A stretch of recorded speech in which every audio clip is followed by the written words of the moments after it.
લા આછું આછું યાદ આવે પણ ઓમ નહીં. તુલસી તને બહુ ગમતી હતી ને, એને લઈને તું જુનાગઢ આવ્યો. એટલું મોટું સાહસ કર્યું તે પ્રેમમાં. પ્રભુ એ ને 6 વર્ષ પહેલાની કેસેટ છે બધી જૂની વાતો. પછી તમારા જીવનમાં ખુશી આવી,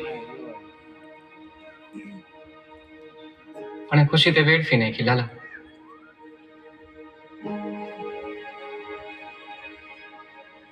સમજ્યા કે તારા જીવનમાં મુશ્કેલી આવી ગઈ છે જ્યારે ખુશીનું એક્સિડન્ટ થયું ત્યારે, પણ એના પછી તે શું કર્યું? મારે એ બધું કરવું નતું પણ એમ થતું કે મને કઈ ખબર જ ન પડી.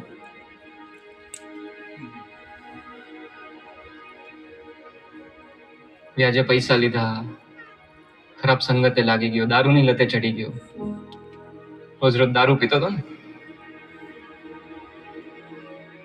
રોજ કેવી હાલતમાં ઘરે આવતો તો તને યાદ છે? ક્યાંથી યાદ?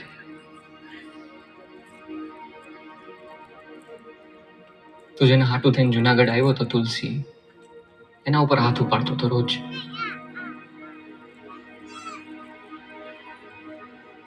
શાંતામાસી તારા કોણ થાય ખબર? મારી માં જેવી. તારા માં જેવી છે. તેને ધક્કો માર્યો તો યાદ છે? શું કીધું તું ધક્કો મારીને? મરદ. તારા ઘરમાં તો કોઈ મરદ નથી મારા જેવું. તું તારી જાતને મરદ ગણસ ને? હલવાઈ ગયો હો આ ઘરમાં, નીકળી નથી હકતો. ઉભો ઉભો રોવે મરદ. મરદ ઉભો ઉભો રોવે છે. મરદ 2 દિવસ પહેલા મરવા પડ્યો હતો.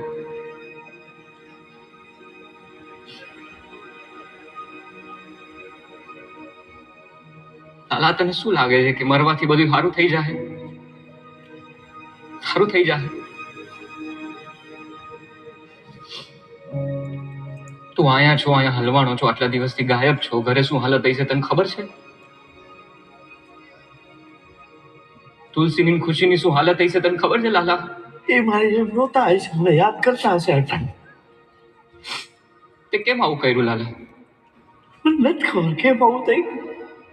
સરસ સરસ હાલતું હતું ને બધું, તે કેમ આવું કર્યું? મને નથી ખબર, પછી ચાલતું ગયું.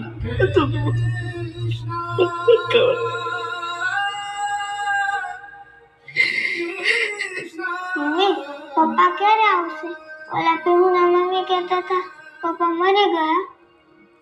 ના આવે, પપ્પા જીવે જ છે. તું જો આ પિંક કલર કેટલો ફાઇન છે, કરવા માંડતો.